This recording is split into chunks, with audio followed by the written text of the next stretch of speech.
Hello student, myself Dr. Akhilesh Gupta, Physiotherapy Faculty at Indira Gandhi Institute of Paramedical Sciences.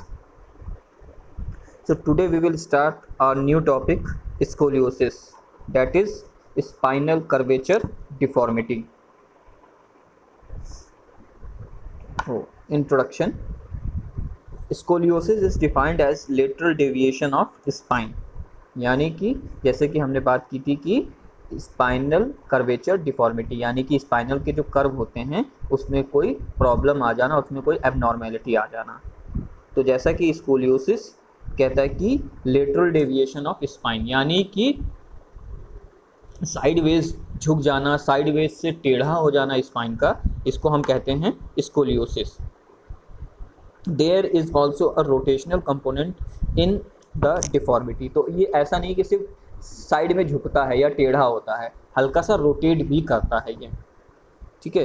A number of different cases में produce scoliosis which shows similar clinical findings.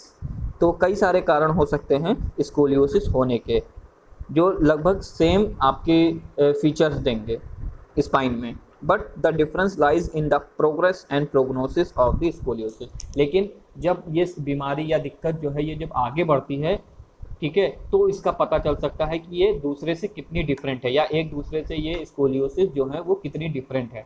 और दूसरा इसके prognosis, यानी कि treatment के outcome से, ठीक है, यानी ट्रीटमेंट का आउटकम यानी कि कितना फ़ायदा मिल रहा है या कितना अच्छा हो रहा है, इससे पता चलता है कि कौन सी स्कोलियोसिस किस टाइप की है, ठीक है। तो अब नेक्स्ट हम बात करेंगे इसके क्लासिफिकेशन के बारे में कि ये कितने टाइप के होते हैं। Scoliosis can be classified into two type, ये दो भाग में डिवाइड किया जा सकता है, नॉन स्ट्रक्चरल और स्ट्रक्चरल। तो नॉन स्ट्रक्चरल स्कोलियोसिस क्या होता है? It is also known as functional scoliosis, यानी कि इसको हम फंक्शनल, अब क्यों कहते हैं इसको फंक्शनल स्कोलियोसिस ये हम आगे जानेंगे। In this type there are no bony changes और मस्कुलर वीकनेस। तो नॉन स्ट्रक्चरल इसलिए क्योंकि इसमें कोई भी स्ट्रक्चर, जो स्पाइन का स्ट्रक्चर होता है, यानी कि बोन्स, लिगामेंट, टेंडन, मसल, जो भी वहाँ होता है उसमें कोई भी बदलाव नहीं आता है, ठीक है। यानी कि डेविएशन होने की वजह से या उसका शेप चेंज होने की वजह से उसमें कोई भी बदलाव नहीं आता है, इसीलिए इसको नॉन स्ट्रक्चरल स्कोलियोसिस कहते हैं। इट इज़ मोबाइल और ट्रांजिएंट स्कोलियोसिस, ठीक है। इट इज़ मोबाइल यानी कि मूवमेंट करता हुआ मोबाइल, यानी इसलिए इसको बोला है, क्यों, जैसे कि इसका नाम फंक्शनल पड़ा, तो फंक्शनल इसलिए पड़ा कि ये जो स्कोलियोसिस है ये फंक्शन, यानी कोई काम करते हैं, जब हम सीधे एकदम स्थिर बैठे रहेंगे, स्थिर खड़े रहेंगे या एक पोजीशन में रहेंगे तो उस समय ये स्कोलियोसिस नहीं पता चलेगा, ठीक है, ठीक। लेकिन जैसे ही हम कोई काम करने के लिए जाएंगे, ठीक है, तो उस समय ये जो स्कोलियोसिस है ये एकदम आपको कहने का मतलब है साफ साफ दिखाई देगा कि हाँ इसका स्कोलियोसिस है, इसको टेढ़ा है स्पाइन या ऐसा, इसीलिए इसको फंक्शनल बोला गया है, ठीक है। ट्रांजिएंट का मतलब है ये पूरी तरह से आपको नहीं दिखाई देगा, मतलब थोड़ा बहुत होगा, एकदम क्लियर कट नहीं होगा कि पूरा का पूरा टेढ़ा, इसलिए ट्रांजिएंट का मतलब तो थोड़ा बहुत, ठीक है, ठीक। आंशिक जिसे आप बोलते हैं हिंदी में, आंशिक यानी थोड़ा बहुत, ठीक है। नेक्स्ट, अब इसको भी कई भाग में डिवाइड किया जा सकता है। तो पहला है postural. It is the commonest of overall type. अगर हम सभी स्कोलियोसिस की बात करें तो पॉस्चरल स्कोलियोसिस सबसे कॉमन है, जैसा कि नाम से क्लियर है, पॉस्चरल यानी कि पॉस्चर गड़बड़ होने की वजह से, खराब पॉस्चर होने की वजह से, ठीक है। तो ये सबसे कॉमन है। Often seen in adolescent girls, यानी कि आपकी जो 14 साल के आसपास की फीमेल गर्ल्स होती हैं उनके में ज़्यादा देखा जाता है। The curve is mild and convex. तो कर्व जो होता है बहुत ही थोड़ा बहुत, जैसे कि बात की थी ट्रांजिएंट, तो ये बहुत ही कर्व जो होता है बहुत ही कम होता है, ठीक है। और कॉन्वेक्स होता है, कॉन्वेक्स का मतलब एक तरफ की तरफ उभरा हुआ होता है, यूजुअली टू द लेफ्ट, यानी वो कौन सी साइड है, लेफ्ट की तरफ निकला हुआ होगा, उभरा हुआ होगा। The main diagnostic feature is that the curve straighten completely when the patient bend forward। हमने क्या बात कही थी, हमने बोला था ना कि जब पेशेंट कोई काम करेगा तो वो क्या हो जाएगा, एकदम स्पाइन जो होगी वो सीधी हो जाएगी, वो टेढ़ी नहीं रह जाएगी, यानी कि अब उसमें स्कोलियोसिस नहीं रह जाएगा, इसीलिए इसको फंक्शनल बोला था। क्यों? क्योंकि ये काम करने पे या कोई मूवमेंट करने पे गायब हो जाता था, जैसे कि इसमें फॉरवर्ड बेंडिंग करने पे पॉस्चरल स्कोलियोसिस जो है वो गायब हो जाता है, पूरी स्पाइन स्ट्रेट हो जाती है। नॉर्मल कर्व रहते हैं प्राइमरी और सेकेंडरी जो आपको पढ़ाया गया होगा, ठीक है, फर्स्ट ईयर में, वो होगा, लेकिन एकदम से जो टेढ़ा होता है वो नहीं होगा। स्कोलियोसिस जो होगा वो एकदम लेटरल बेंडिंग जो होगी वो खत्म हो जाएगी, ये इसकी खासियत होती है। नेक्स्ट है कंपनसेटरी। कंपनसेटरी जैसे कि नाम से क्लियर है, कंपनसेट किसी चीज़ की कमी पूरी करना, भरपाई करना, ये कंपनसेट करना, ठीक है, तो वही है। In this type the scoliosis is a compensatory phenomena occurring in order to compensate for the tilt of pelvis, जैसे कि शॉर्ट लेग में होता है। जैसे कि ये कहने का कंपनसेटरी का मतलब है जो हमारा पेल्विस है वो टिल्ट कर जाता है, ठीक है, जब पेल्विस टिल्ट करता है तो उसको कंपनसेट करने के लिए, उसकी भरपाई करने के लिए स्पाइन भी टेढ़ी हो जाती है, क्योंकि अगर पेल्विस टेढ़ा रहेगा और स्पाइन सीधी रहेगी तो क्या होगा, पेशेंट को डिस्कम्फर्ट होगा, प्रॉब्लम होगी। तो उसी के साथ साथ कंपनसेट, उसी के आधार पर, पेल्विस के आधार पर अपने आप को टेढ़ा करना इस कंपनसेटरी मैकेनिज्म, और स्पाइन कर रही है तो इसीलिए इसको स्पाइन कंपनसेटरी स्कोलियोसिस बोला गया है। कहने का मतलब है कि ये कमी पूरी कर रहा है, जैसे कि होता है ना, कोई चीज़ कमी हो जाती है या कोई चीज़ गड़बड़ हो जाती है तो उसके लिए आप क्या करते हैं, दूसरी चीज़ को आप सहारा ले लेते हैं या दूसरी चीज़ की मदद ले लेते हैं, ठीक है, उसी तरह से। अब ये होता क्यों है पेल्विस टिल्ट? पेल्विस टिल्ट होता है जैसे कि आपका शॉर्ट लेग, जैसे कि एक पाँव छोटा हो जाना, ठीक, जैसे कि आप इस डायग्राम में देखिए एक पाँव छोटा हो जाता है। देखिए कैसे है, हमने एक सीधी लाइन खींची है रेड कलर की, और इसको देखिए एक हिप से दूसरे हिप का एंगल देखिए, एक नी से दूसरे नी का एंगल देखिए, और एक एंकल से दूसरे एंकल का एंगल देखिए, तो आपको एक तरफ झुका हुआ मिलेगा, एक नॉर्मल मिलेगा। तो झुका हुआ जो है वो ये शॉर्ट लेग है आपका, छोटा पाँव झुका हुआ जो है, जिस तरफ झुका हुआ यानी लेफ्ट साइड झुका हुआ है इसमें, ठीक है, आपके लेफ्ट साइड झुका हुआ है तो ये छोटा है पैर। अब ये पैर छोटा क्यों हो जाता है? ये किसी भी वजह से हो सकता है, सर्जरी की वजह से हो सकता है, एम्पुटेशन यानी कि सर्जिकल रिमूवल की वजह से हो सकता है, कोई सड़ गया हो पैर, या किसी वजह से भी हो सकता है, नेक ऑफ फीमर इतनी बुरी तरह से टूट गया हो उसकी वजह से भी हो सकता है। तो जिसे हम लिम्ब लेंथ डिस्क्रिपेंसी बोलते हैं, एक पैर छोटा हो जाना या लिम्ब लेंथ में चेंज आना, पाँव के या पैरों के लेंथ में चेंज आ जाना, इसको बोलते हैं लिम्ब लेंथ डिस्क्रिपेंसी, ठीक है, कमी आ जाना। तो उस कंडीशन में देखने को मिलता है। तो उस कंडीशन में जब स्पाइन अपने आप को ढालेगी ताकि इंडिविजुअल जो है वो काम कर सके सही से, तो वो क्या करेगी, स्पाइन को भी हल्का सा टेढ़ा कर लेगा वो पर्सन, इसीलिए इसको कंपनसेटरी बोला जाता है। The scoliosis disappear when the patient is examined in sitting position or when the causative factor is removed। तो कहने का मतलब है ये स्कोलियोसिस ये तभी दिखेगा जब पेशेंट खड़ा रहेगा, क्योंकि जब खड़ा रहेगा तभी उसके पैर के लेंथ की डिफरेंस आपको पता चलेगी। जब वो बैठा रहेगा तो उसके पैर का डिफरेंस आपको नहीं पता चलेगा, उस समय उसका पेल्विस टिल्ट नहीं होगा, घूमा हुआ नहीं होगा, झुका हुआ नहीं होगा एक तरफ, तो इसलिए उसमें वो एकदम सीधा दिखेगा। और दूसरा जो उसका मेन प्रॉब्लम है, जो कॉज है, अगर उसको हम दूर कर दें तो भी ये कंपनसेटरी स्कोलियोसिस गायब हो जाएगा। नेक्स्ट है शियाटिक। तो जैसे कि नाम से क्लियर है, शियाटिक यानी कि शियाटिक नर्व का इन्वॉल्वमेंट होगा कहीं ना कहीं, शियाटिक नर्व, ठीक है। तो this is as a result of unilateral painful spasm of the paraspinal muscles as may occur in case of prolapse intervertebral disc. तो जैसे कि हमने इससे पहले पीआईवीडी जब डिस्कस किया था, तो पीआईवीडी में हमने बात की थी कि एक स्टेज ऐसी भी आती है जब वो इंटरवर्टिब्रल डिस्क आपके स्पाइनल कॉर्ड को दबाती है, या वहाँ से जो नस निकल रही है यानी कि sciatic nerve L4 L5 S1 पे जब नर्व निकल रही स्पाइनल नर्व, तो वो किसको कंप्रेस करेगी, शियाटिक नर्व वहाँ से निकलती है तो शियाटिक नर्व को कंप्रेस करेगी। तो जब शियाटिक नर्व को कंप्रेस करेगी तो उससे जो मसल सप्लाई करता है उस मसल्स में भी दिक्कत आएगी, दर्द होगा, ऐठन आएगी, ठीक है। तो वो क्या हो जाएगा, ऐठन मतलब स्पास्मोडिक हो जाएगी, टाइट हो जाएगी। तो उस टाइटनेस की वजह से क्या होगा, एक तरफ की मसल शॉर्ट हो जाएगी, टाइट हो जाएगी, और एक तरफ की लेंदन रहेगी, लंबी रहेगी। तो जिस तरफ की शॉर्ट होगी उस तरफ को झुकाव बढ़ जाएगा। तो जब उस तरफ को झुकाव बढ़ेगा तो क्या होगा, आपकी स्पाइन उस तरफ को भागेगी। और पैरास्पाइनल मसल्स यानी कि आपकी वर्टिब्री से लगी हुई जो मसल्स होती हैं, मेजर मसल्स होती हैं, ये उनकी बात कर रहा है। कमर के पास आपकी, जैसे कि इस डायग्राम में देखिए ग्रीन कलर के ट्राइंगल में आपको वो पोर्शन दिखाया जा रहा है, तो क्वाड्रेटस लंबोरम जो कि आपकी बहुत मेजर मसल्स है और ये आपके स्पाइन से सटी हुई रहती है, इसीलिए इसको पैरास्पाइनल मसल्स भी बोलते हैं, ठीक है। तो इनमें जब दिक्कत आएगी तो क्या होगा, एक तरफ की शॉर्ट हो जाएगी, एक तरफ की नॉर्मल लेंदन रहेगी, लंबी रहेगी। तो जिस तरफ की शॉर्ट होगी उस तरफ को स्पाइन झुकेगा, जब स्पाइन झुकेगा तो ऑटोमेटिकली उधर की स्पाइन टेढ़ी हो जाएगी। ये लेकिन ये एक दिन, 2 दिन, 1 महीने में नहीं होगी, जब लंबे समय तक ऐसा रहेगा तो उसकी वजह से हो सकता है, ठीक है।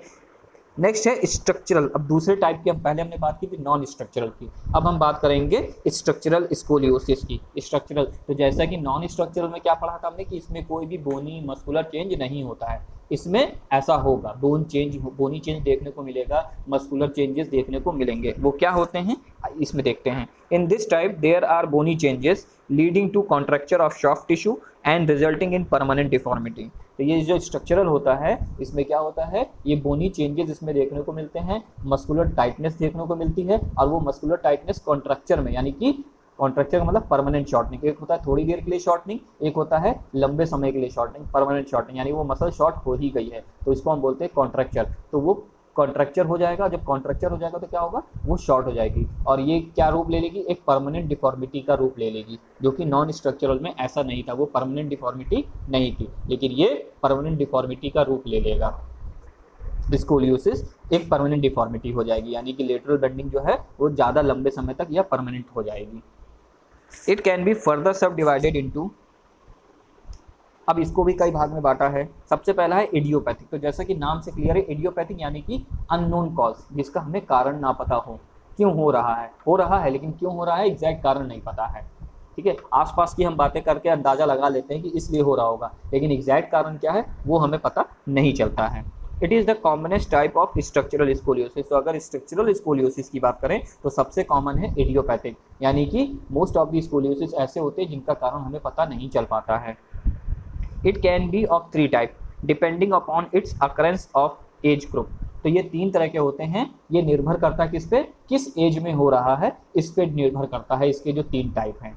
ठीक है, जैसे कि इन्फेंटाइल यानी कि एकदम बचपने में, ठीक है, जुवेनाइल यानी कि थोड़ा सा और एज बढ़ने पे, और तीसरा है एडोलेसेंट यानी कि और ज़्यादा एज बढ़ने पे। यानी कि ये 3 एज ग्रुप हैं आपके 14 साल के नीचे के, एक है इन्फेंटाइल, एक है जुवेनाइल और एक है एडोलेसेंट। ये 3 एज ग्रुप दिया हुआ है, इनके आधार पर जिस एज में होगा उस एज में हम इसको हम नाम दे देंगे इडियोपैथिक स्कोलियोसिस को। इट कैन बी रिजॉल्विंग और प्रोग्रेसिव, ये कभी कभी सही भी हो जाता है और कभी कभी बढ़ भी जाता है, ये दोनों हो सकता है, अपने आप हो सकता है सही भी हो जाए, ठीक है, और हो सकता है आगे भी बढ़ जाए। इस बच्चे में आप देख सकते हैं, देखिए लेफ्ट साइड, देखिए लेफ्ट साइड की तरफ इसका ये देखिए स्पाइन टेढ़ा है, लेफ्ट साइड की तरफ भाग रहा है इसका स्पाइन, ठीक है, तो ये है आपका इडियोपैथिक इन्फेंटाइल, ठीक है, इन्फेंटाइल स्कोलियोसिस। ये देखिए लेटरल साइड, लेफ्ट साइड वाला जो इसका है ये देखिए निकला हुआ है ना ये। नेक्स्ट है न्यूरोपैथिक। तो जैसा कि नाम से क्लियर है, न्यूरो यानी कि नर्व का इन्वॉल्वमेंट होगा इसका, कहीं ना कहीं इसमें नर्व का इन्वॉल्वमेंट होगा, यानी यहाँ हमको कारण पता होगा, यहाँ हमको जो कॉज है इसका कारण जो होने का है वो इसको पता है, यानी कि कोई न्यूरो से संबंधित कोई कारण होगा। An unbalance paralysis of the trunk muscle result in neuropathic scoliosis of the spine. तो यहाँ नर्व का इन्वॉल्वमेंट होगा, और ज़्यादातर किसमें, पैरालिसिस के केस में, ठीक है, नर्व गड़बड़ होने से क्या होता है, पैरालाइज हो जाती है मसल्स, मसल में परमानेंट वीकनेस आ जाती है। तो जाहिर है कि जिस तरफ की वीकनेस होगी उधर का वो संभाल नहीं पाएगा वजन, ठीक है, तो क्या होगा, वो उसकी अपोजिट साइड की तरफ भागेगा, वो उसको पकड़ के नहीं रख पाएगी मसल्स, अगर स्पाइन की बात करें तो, ठीक है, तो वीकनेस इतनी ज़्यादा हो जाती है कि वो स्पाइन के वजन को संभाल नहीं पाती, तो दूसरी तरफ झुकने लगती है, तो लेटरल डेविएशन को ही हमने स्कोलियोसिस बोला था। तो यहाँ क्या कारण है, न्यूरोजेनिक यानी नर्व की वजह से, नर्व डैमेज कर रही है मसल्स को, और मसल्स इतनी वीक हो जा रही है कि वो स्पाइन को पकड़ के नहीं रख पा रही है कि वो स्ट्रेट रहे, इस वजह से भी हो सकता है। Poliomyelitis is the commonest cause. तो पोलियोमाइलाइटिस में सबसे ज़्यादा देखा गया है कि आपका न्यूरोपैथिक स्कोलियोसिस पोलियोमाइलाइटिस के केस में देखिए, क्योंकि पोलियोमाइलाइटिस क्या है आपका, लोअर मोटर न्यूरॉन डिजीज है, यानी कि नर्व से संबंधित है, आपका स्पाइनल कॉर्ड में प्रॉब्लम हो जाती है उसके, तो उसकी वजह से उसके आगे जो मसल सप्लाई करता है उसमें प्रॉब्लम आ जाती है, वीकनेस आ जाती है, ठीक है। Other causes are cerebral palsy, और सेरिब्रल पाल्सी के केस में भी देखा गया, ये भी आपकी न्यूरो की कंडीशन है, ठीक है, इसमें भी ब्रेन में ऑक्सीजन की कमी हो जाती है जिसकी वजह से ये हो जाए, तो इस केस में भी देखा गया है। तो जैसा कि इस डायग्राम में देख सकते हैं, ये बच्चा देखिए बैठा हुआ पोजीशन में है, इसके एक पैर में देखिए पोलियो हुआ है, लेकिन इसका स्पाइन देखिए, आप देखेंगे ध्यान से तो इसका स्पाइन टेढ़ा है, ठीक है। और नेक्स्ट है ये देखिए, नेक्स्ट है ये व्हील चेयर पे सेरिब्रल पाल्सी का बच्चा बैठा हुआ है, तो ज़्यादा दिन बैठने की वजह से, क्योंकि उसकी मसल्स इतनी कमज़ोर हो जाती हैं कि वो कंट्रोल नहीं कर पाता, और इतनी टाइट भी हो जाती है कि वो जो एक बार टेढ़ा हो जाता है चीज़, वो सीधी नहीं होती है। तो देखिए ये कैसे टेढ़े होकर बैठा हुआ है, ठीक है, ये देखिए एक तरफ का, इस एक तरफ उसका कंधा झुका हुआ है, तो ये परमानेंट ज़्यादा दिन बैठने की वजह से भी हो जाता है सेरेब्रल पाल्सी में। नेक्स्ट है मायोपैथिक। तो नाम से ही क्लियर है, मायो मीन्स मसल, और ऐसी कोई प्रॉब्लम जो मसल्स में हो रही हो। तो it involves the neuromuscular disorder, यानी कि ऐसी प्रॉब्लम जो न्यूरोमस्कुलर जंक्शन, यहाँ नस और आपका मसल्स अटैच होते हैं, जो मिलते हैं आके, वहाँ कोई प्रॉब्लम हो जाना, ठीक है। तो वहाँ कोई प्रॉब्लम होती है तो उसकी वजह से भी स्कोलियोसिस, या उसकी वजह से जो दिक्कत आती है उसमें भी स्कोलियोसिस पाया गया है। It occur due to the muscular abnormality like muscle undergrowth या मस्कुलर वीकनेस। तो ये अब होता क्या, न्यूरोमस्कुलर जंक्शन में जब न्यूरोमस्कुलर जंक्शन पे जब प्रॉब्लम होगी तो क्या होगा, या तो मसल्स पूरी तरह से ग्रो नहीं करेगी उसकी जो पेशेंट होगा, और या तो आपकी मसल की पावर खो जाएगी, मसल की पावर एकदम खत्म हो जाएगी। As in case of muscular dystrophy, जैसा कि मस्कुलर डिस्ट्रॉफी में देखा गया है। मस्कुलर डिस्ट्रॉफी में होता क्या है कि मतलब जो मेजर मसल्स होती हैं, डेल्टाइड, आपकी अपर लिम में बाइसेप्स, ट्राइसेप्स, और लोअर लिम की अगर बात करें तो क्वाड्रिसेप्स, हैमस्ट्रिंग, काफ, इन सब की जो पावर होती है वो इतनी ज़्यादा, जैसे पैर एकदम जैसे सूख गया हो ऐसा लगता है। तो जैसे कि इस डायग्राम में आप देख सकते हैं, ये देखिए बच्चा है कितना बड़ा है, लेकिन इसके हाथ पैर का आप शेप देखिए कितने पतले पतले हैं। तो ये क्या है, ये अंडर डेवलपमेंट ऑफ मसल्स है, मसल्स पूरी तरह से डेवलप नहीं कर रही हैं। तो मसल्स जब डेवलप नहीं कर रही हैं तो इसके स्पाइन की भी मसल्स डेवलप नहीं की होंगी, तो वो टेढ़ी हो जा रही, डिश शेप हो जा रही है। देखिए ये बैठा है ना, देखिए टेढ़ा बैठा हुआ है, तो ये भी एक टाइप का स्कोलियोसिस है, लेकिन ये मायोपैथिक है, यानी कि मसल्स की कमी की वजह से स्कोलियोसिस हो रहा है। नेक्स्ट है ऑस्टियोपैथिक। ऑस्टियो यानी कि नाम से क्लियर है, बोन, यानी कि ऐसी कोई बोन में प्रॉब्लम हो जाए जिसकी वजह से स्कोलियोसिस हो सकता हो। This type is always associated with some form of radiologically demonstrable anomaly of the vertebral body, यानी कि आपकी स्पाइन की अगर बात करें तो उस पर हमने बात कर ली नर्व की, उसमें हमने बात कर ली आपकी मसल्स की, अब हम बात करेंगे वहाँ के बोन्स की, यानी कि वर्टिब्री की। स्पाइन में जो बोन्स वाला पोर्शन होता है उसको क्या, वर्टिब्री बोलते हैं। तो वर्टिब्री जो होगी उसमें कोई दिक्कत आ जाए, एबनॉर्मल ग्रोथ हो, उसकी कोई प्रॉब्लम हो, उसका कोई डिसऑर्डर हो, उसकी वजह से जब कर्वेचर टेढ़ा होगा लेटरल साइड, तो उसको हम बोलेंगे ऑस्टियोपैथिक स्कोलियोसिस, ठीक है। दीज आर, अब ये कौन कौन सी होती हैं, हेमी वर्टिब्री, यानी कि वर्टिब्रा पूरे तरह से विकसित ना हो, आधा वर्टिब्रा विकसित हो, आधा वर्टिब्रा विकसित ना हो, बना ही ना हो, उसकी वजह से भी हो सकता है। या ब्लॉक वर्टिब्री, यानी कि वर्टिब्री एक ब्लॉक की तरह हो जाए, यानी कि एक दूसरे में सट जाए। टू वर्टिब्रल बॉडी फ्यूज, दो वर्टिब्रल बॉडी आपस में फ्यूज हो जाएं, उसकी वजह से भी हो सकता है, यानी एकदम मिक्स हो जाएं, ठीक है, तो उसकी वजह से भी हो सकता है, ठीक है। अब वो कैसे समझेंगे, इस डायग्राम में आप देख सकते हैं, देखिए इस डायग्राम में जो ऊपर वाला पीला एरो है वो ये दिखा रहा है कि ये फ्यूज्ड हो गई है, देखिए दो वर्टिब्री फ्यूज्ड हो गई है आपस में, है ये देखिए, तो ये वर्टिब्री फ्यूज हो गई तो उसकी वजह से भी स्पाइन टेढ़ी हो गई है। और नीचे वाले पीले एरो में देखिए तो ये हाफ ऑफ द वर्टिब्री आपकी बनी है, ठीक है, हाफ ऑफ द वर्टिब्री आप इसमें डेवलप हुई है, आधी वर्टिब्री गायब है, आधी वर्टिब्री डेवलप हुई है, तो इसकी वजह से भी क्या हो रहा है, स्पाइन टेढ़ा हो रहा है। तो जब स्पाइन टेढ़ा होगा तो उसी को तो हमने स्कोलियोसिस बोला, lateral bending of the spine is known as scoliosis. तो दो कारण हो सकते हैं, ठीक है, यानी कि या तो वर्टिब्री पूरी तरह से डेवलप ना करे, और या तो दो वर्टिब्री आपस में पूरी तरह से फ्यूज हो जाएं, एकदम चिपक जाएं, ठीक है, आपस में मिल जाएं, तो उसकी वजह से भी स्पाइन टेढ़ी होगी। तो ओके, थैंक यू क्लास, आज के लिए इतना ही।